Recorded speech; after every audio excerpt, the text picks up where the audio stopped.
Dear Congress participants, good morning everybody. For opening this session, I would like to thank the Congress of Chair, Professor and organizing committee for the kind invitation. Yes, okay.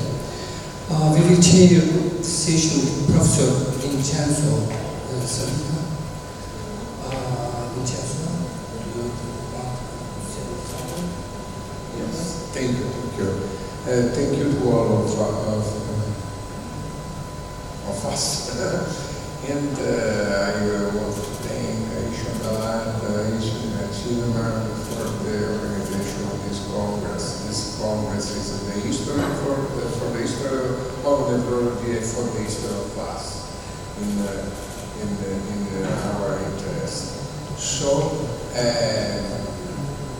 after 2 years of pandemic, this is a very important Congress because to see us here and to begin our activity in the Congress and to speak about the scientific activity. This year, the scientific activity don't stop.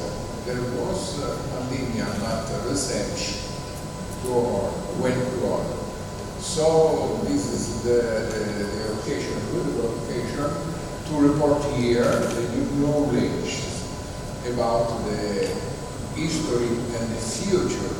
Because history and the future, you can see, are really connected. And if we don't take attention to the past, we cannot see the future. So thank you, Aisha, thank you, Asidua, thank you to all of the organizing committee and scientific committee. Thank you. So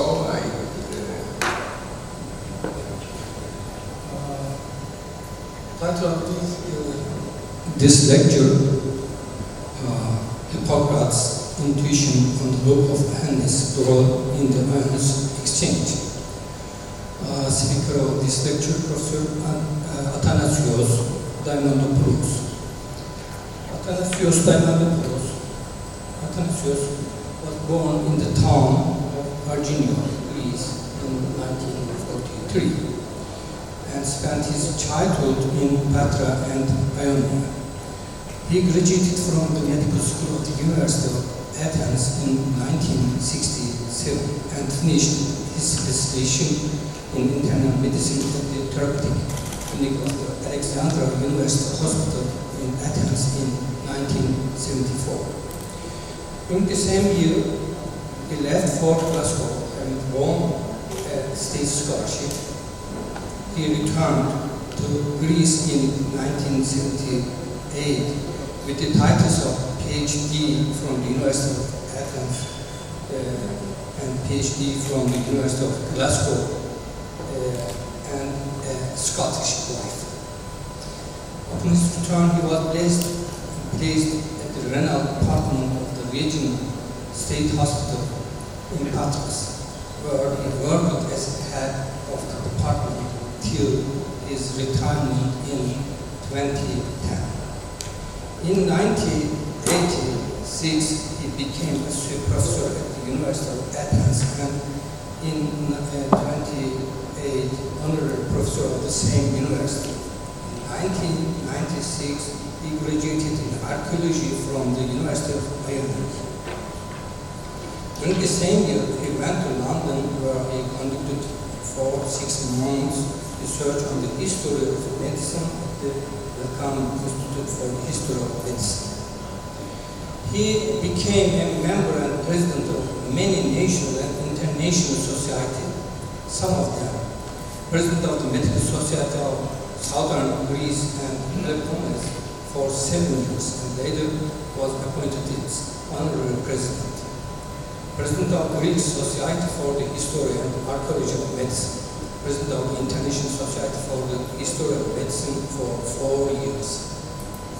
Past President and Honorary Member of International Association of the History of Nephrology, member of the Commission for the History of Nephrology of the International Society for the History of Nephrology and the International Society for the History of Oncology, Vice President of the Pan-Hellenic Society for the Dissemination of the Hippocrates Spirit and of the Lourdes Foundation for the History of Medicine.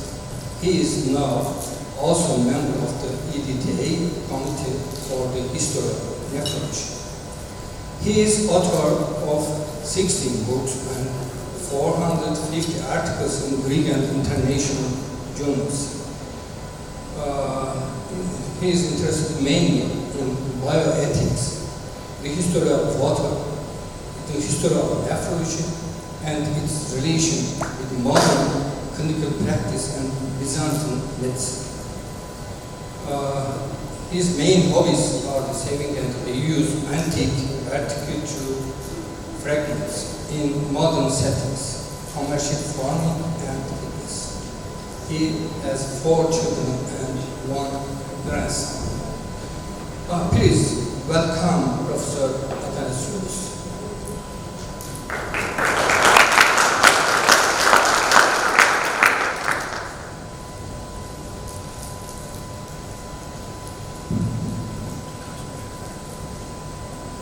Good morning, everyone.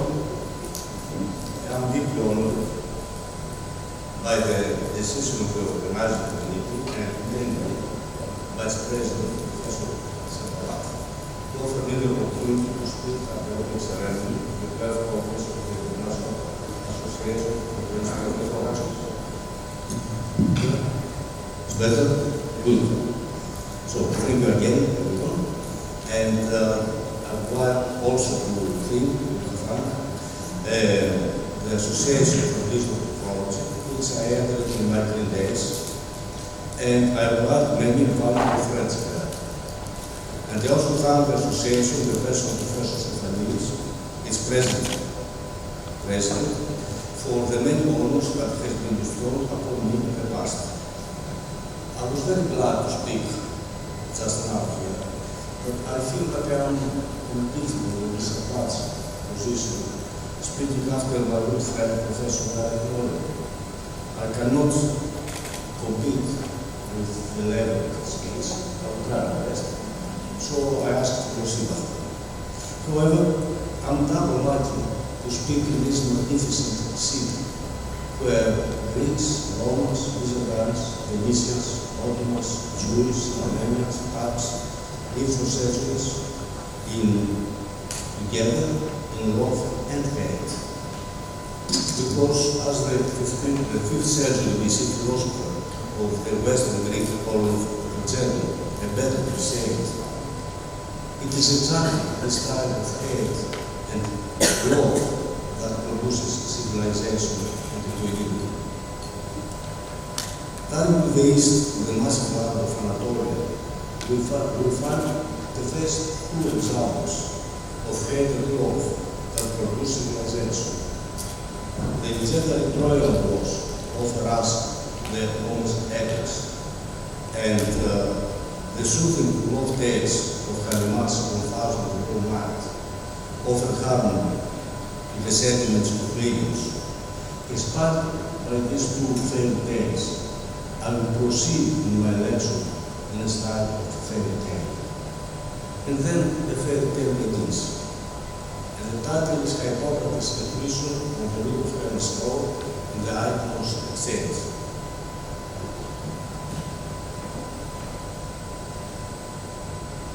So once upon a time there was a storm. This was not a usual storm. A primitive man had cut fleets from his periphery and produced a Paleolithic tool. And then they thought to cut even farther. And then the Sphinx appeared. And cut even farther. And the Parthian marbles were produced from the British Museum. The medieval masons, in an esoteric mood, produced ascetic models, which were replaced in the Renaissance by the sentimentality of Michelangelo's Pietà. And modern sculpture still abstracted more and board from the stone produced a masterpiece. So, we can conclude that sculptors cut and subtract to create their works. And the story continues. Once upon a time, it was heavy water, and mixed that with clay, which is a malleable and easy to work with material, with which we make a lot of objects. And we can add joint coils, smoothing with metal kidneys, and then it's another liquid, clay sculptures, add material to create the works.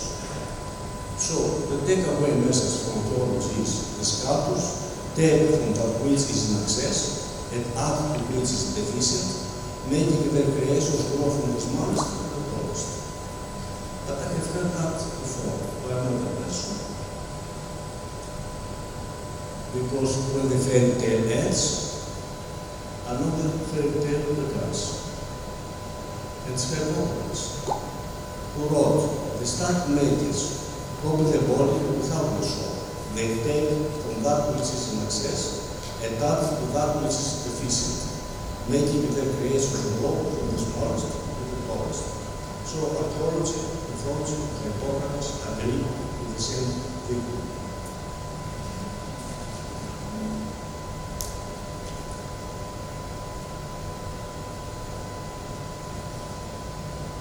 Continuing with the form of the fairy tale, and speaking about Hippocrates, we think that once upon a time there was a boy, born on the Greek history of course, just opposite the dark source. He became a doctor, a famous one, with the name of Hippocrates. We don't know a lot about his life. The only thing we know is through his writings, the Hippocrates. But even this is not true, because as Gandhi had said, when the Ptolemies gave money to anyone and brought them an old book, many should have Hippocratic treatises circulated. So nothing is really very true. But the young boy did what all the young boys do. They stay late in the night, admiring the sky. And he recalled a passage by Heraclitus, known as the Dark Author, who was an ardent supporter of the omnipotent orders in the space, in nature, in the world, created by God, which can be summarized in this victory and the everlasting law, made two great lights for signs and seasons and for days and years. The greater light to rule the day, the lesser light to rule the night, and to make the stars also. Modern technology helps us to understand better this idea of Heraclitus. And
They say that there are 7 parts of the soul, and they work like an octopus. What an octopus do? It has its tendrils and reaches any object. So the soul from the brain goes in the hands to reach things, to the eyes to see things, to the eyes to listen, to the genitalia for sex function. You can see the octopus, how it can reach to catch something. And don't think that it's an essence folly, the resemblance of mind and soul with octopus, because recently, an exhibition was in Berlin, The Soul is an Octopus, and the bestseller book, New York Times, it was The Soul of an Octopus. But eventually the little boy was bored. He decided to go out, to sit to the street market, to be streetwise, meet the real life. Because we always say Hippocrates was influenced by Atticus, by Socrates, by Plato, by so. We forget that he was a person living his life there, and was also inspired by everyday life. So he went to the streets, and whom did he meet? He met Athanasios, not in this dress, but anyway. He met carpenters, he met tanners, he met musicians, he met shoemakers, goldsmiths, and coppersmiths. With his little pocket money, he bought a little bronze slab from the copper makers and went back home. And started to think what all these people were doing, what their maneuver was imitating, what all this meant. He couldn't find an answer, and he started rubbing his forehead, rubbing the little bronze slab, and then, babam, the genie appeared from the lamp. Like the artist and told him,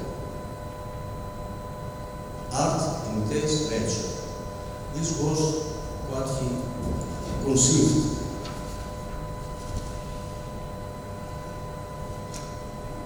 Now, this art imitates nature is a metaphorical concept, using objects and their relations from one of the more familiar domain to understand the objects and structure of relation to another. Many of the Hippocratics, however, explained the discovery of the crafts not only through imitation of the first discovery of divine figure like the scriptures, but through the imitation of nature itself. The use of metaphors in ambiguity was ambiguous. Aristotle in the rhetoric endorses metaphor as a useful rhetorical and pedagogical tool because it allows a speaker to communicate new and complex ideas easily. But then he contradicts himself when he writes, metaphors lack the clarity required for philosophical discourse. Everything said metaphorically is unclear. A favorable view is attributed to Democritus himself, the father of atomic theory. And don't laugh when even famous scientists like Democritus used kind of toys, play to express their ideas. And he said, the soul learned us how to build, and the spider how to mend, and the nightingale how to sing. Now, it is in this cultural climate that the Hippocratic author wrote a very popular book 1.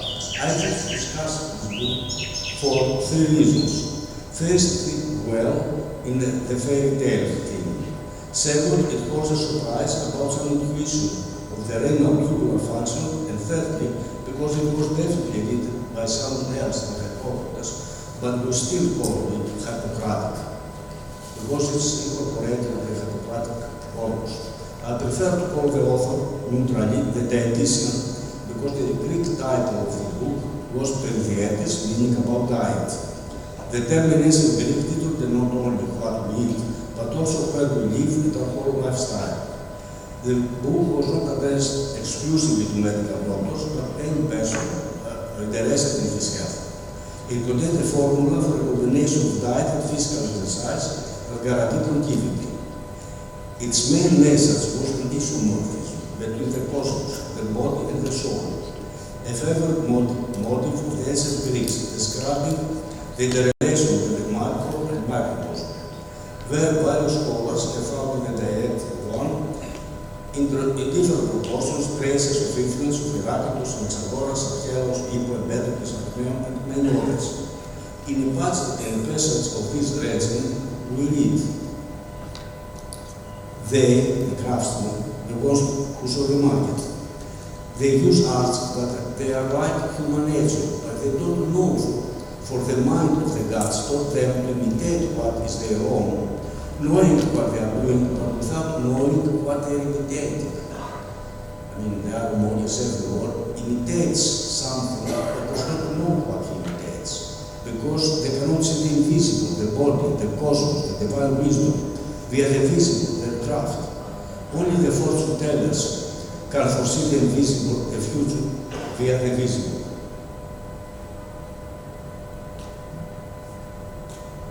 And then the author gives example after example of instances of all the bodily processes the crafts he saw on the market imitate.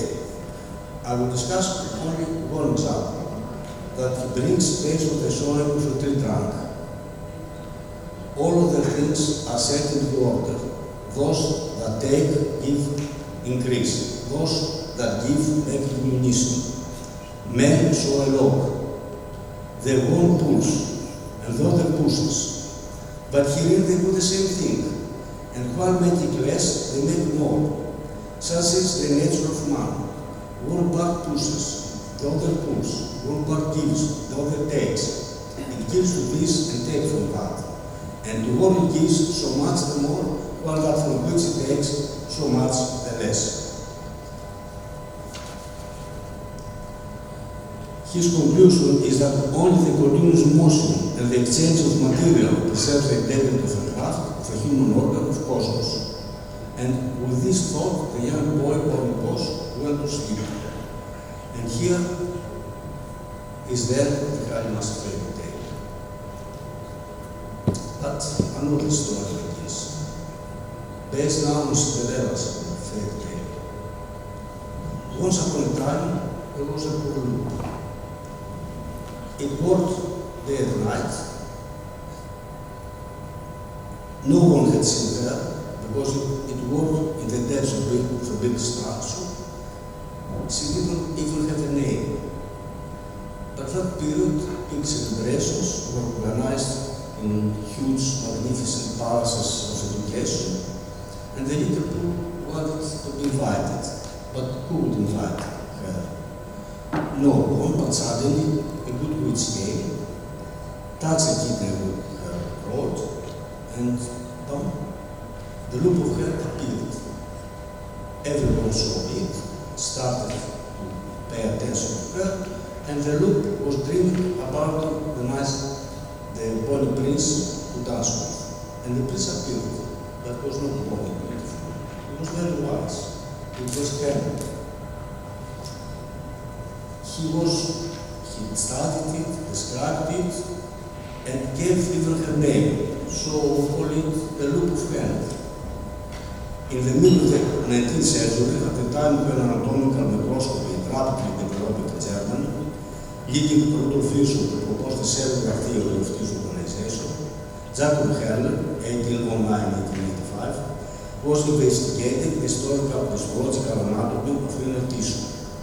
From 1862 onwards, he described the essential complications, the presence of tubular loops running perpendicular to the kidney surface and penetrating at a variable depth of the medulla. The descending portion of these loops with a small outer diameter, thin lip, compared to that of the ascending portion located in the outer medulla, the deep lip. In the next slide, we'll see some drawings from Professor himself of the loop of Henle, and we can admire the details of his observations. So now we know everything about the anatomy of the loop of Henle. and also about its function. Now, accepting that I may be blasphemous, I dare to present to you 4 short leg extracts from YouTube describing part of this function. Yes.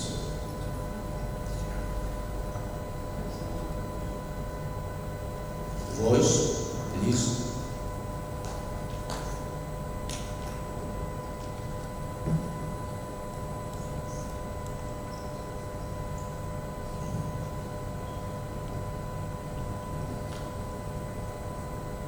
So voice.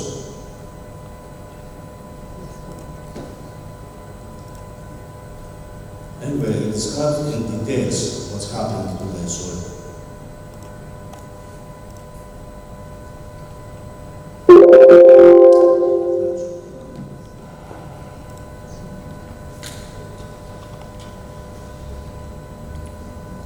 Now, what's happening?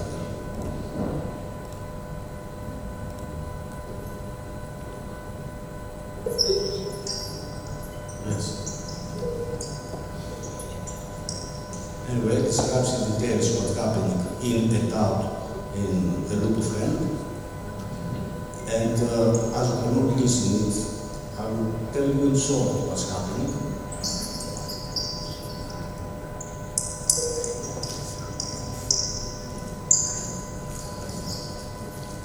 But the first thing was very good.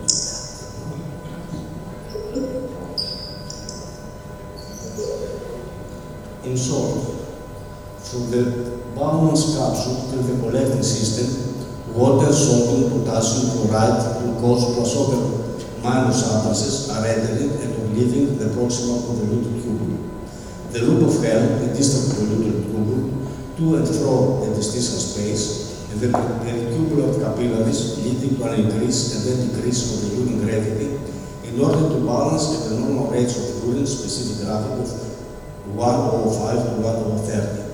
This is achieved via a mechanism where one part pushes, the other pulls, one part gives, the other takes. It gives to this and takes from that, and when it gives so much the more, while that from which it takes so much the less. It's the same we read in Hippocrates with the menstrual dialogue, because the one pulls and the other pushes, but herein they do the same thing. And while making less, they make more. Such is the nature of man. One part pushes, the other pulls. One part gives, the other takes. It gives to this and takes from that, and to one it gives so much the more, while that from which it takes is so much the less. The progress of scientific thought depends upon 2 factors. One is the collection of facts by observing and experiment. The other is constructive imagination, which frames the hypothesis to interpret these facts.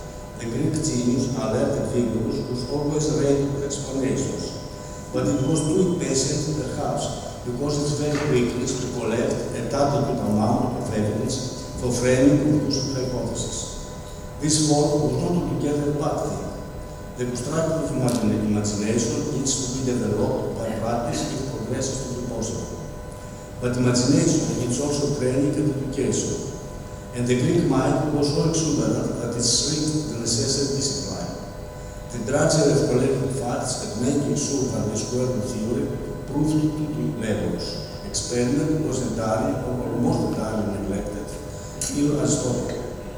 The hypotheses of every Greek thought are mere guesses, brilliant guesses no doubt, but related to the facts of experience only the most casual way.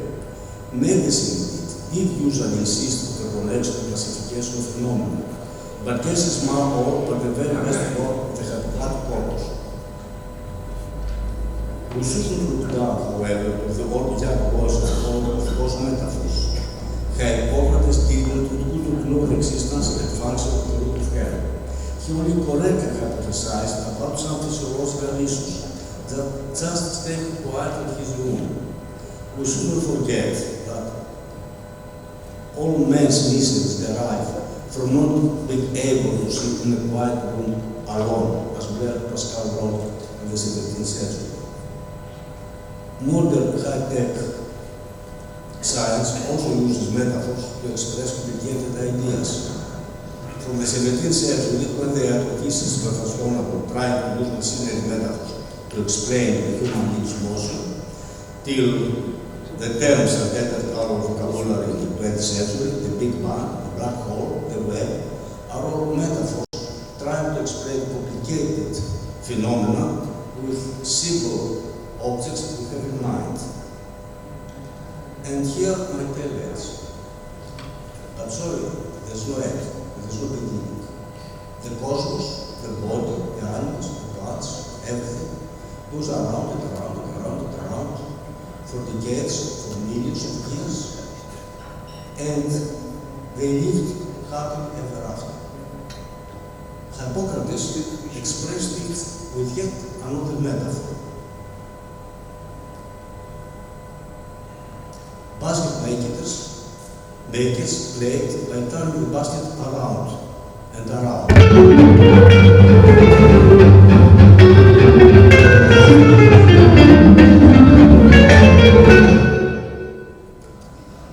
Anyway, can this table slide projector? You can see the basket layers going around and around and around. No end and no beginning, and it's a perfect cycle. Only God proceeded it when He created the world as a perfect cycle, according to the book of Genesis. So Hippocrates was the first to hypothesize the eternal cycle of all the functions of the body, and the sky, and the air, and only God can perceive it. Because we shouldn't forget that those we call the ancients were really new in everything. Thank you very much.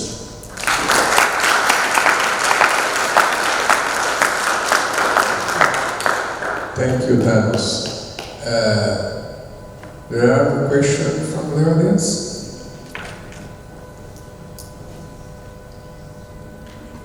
No? Oh, our president. If I want to congratulate to take such an interesting thing like the rules of Henle, which is, although so old, not solved to our days, and will continue to be researched in the future. Thank you, Professor Diamandopoulos, for presenting in such a marvelous way we have seen in front of us. Thank you very much. Thank you, Thanos. Thanos is a friend of all of us. Thank you so much.